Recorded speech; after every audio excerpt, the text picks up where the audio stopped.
प्राणी संपद मेला आज भद्रक जिले में अत्यंत भव्यतार सहित आयोजित होती ए कार्यक्रम में जो योजना गुड़ी को प्रदर्शित करा जाउछि मत्स्य पालन ठू आरंभ करके प्राणी संपद पालन करने पूरा एंड टू एंड प्रोसेस चिया पालन ठू आरंभ करके दाना प्रोडक्शन पर्यंत उभय मांस ठू आरंभ करके अंडा उद्देश्य जो पालन तार गोटे एंड टू एंड व्यवस्था सरकार तरफ करा कामधेनु योजना सफलता सहित नूतन गोशाला निर्माण करने सरकार सहयोग ये सब को साधारण लोक अत्यंत आदृत करुँच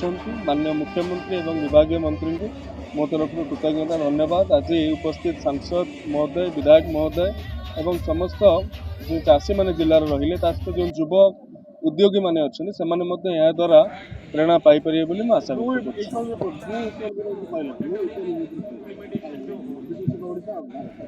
ब्लू इकोनोमी हूँ नील अर्थनीति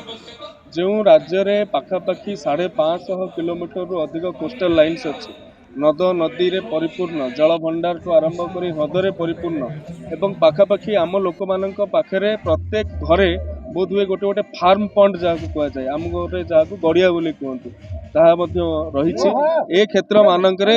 क्षेत्र मानक जितेबाला आम आशा करवा जे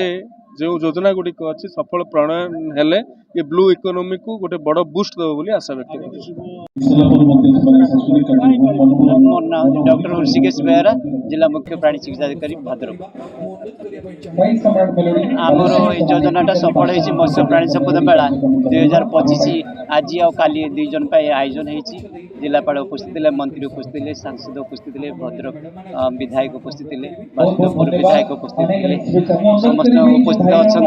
डीएफओ उपस्थित थे समस्त प्रेरणा आम पाइचे चाषी भाई मैंने समस्ते प्रेरणा पाई जिलापाल बहुत बहुत उत्साह पाई चाषी भाई मैंने आग को प्रेरणा पाई चाष कार्यक्रम उन्नततर करने प्रचेषा करेंगे।